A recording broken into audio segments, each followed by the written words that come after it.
s'habitue aux choses. Ben moi, il y a un truc auquel je ne m'habitue pas. C'est ce petit frisson que j'ai à chaque fois que je suis devant vous. Ce n'est pas le frisson qui glace le dos, c'est le frisson qui réchauffe et qui donne du sens et de la valeur à ce que nous construisons ensemble.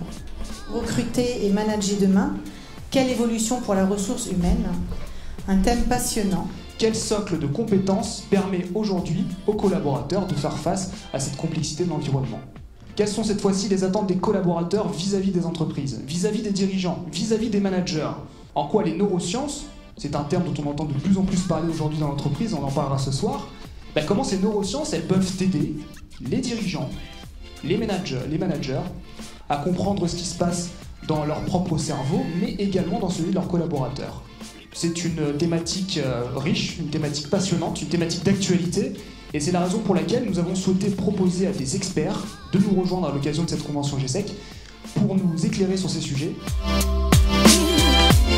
J'échange avec des charpentiers, avec des jeunes qui veulent devenir non pas charpentiers, mais constructeurs de maisons où les gens pourront vivre sainement.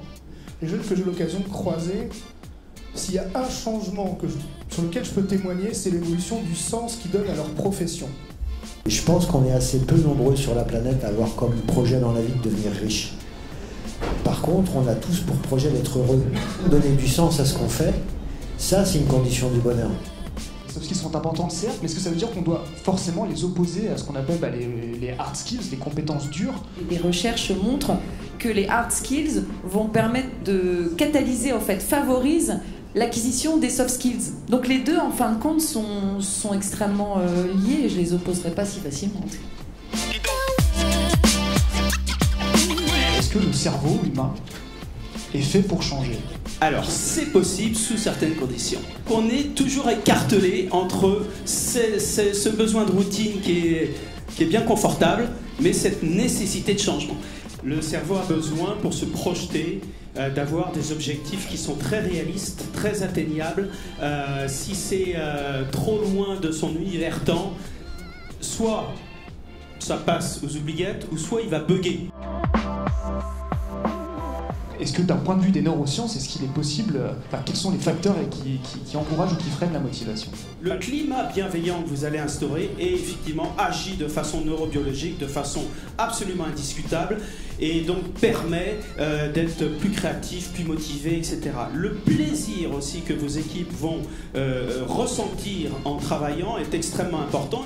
Les organisations et les managers devraient peut-être être les premiers concernés et déjà être conscients tout simplement de l'importance de développer ces soft skills, c'est plutôt celles qui tournent autour de l'humain en fait.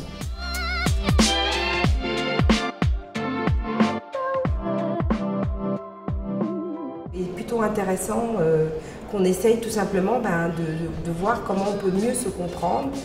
Cette nouvelle approche m'a véritablement éclairé sur un certain nombre de points de réaction que peuvent avoir les candidats que je côtoie au quotidien. Ce qui m'a particulièrement frappé, c'est ce bond dans la modernité que l'on constate chez les compagnons du devoir. Et on oublie parfois le basique, le fondamental qui est pourquoi mon collaborateur viendrait travailler, qu'est-ce qui lui donne envie de se lever tous les matins. Et ça fait vraiment écho à le message qu'on souhaite porter chez Aldes.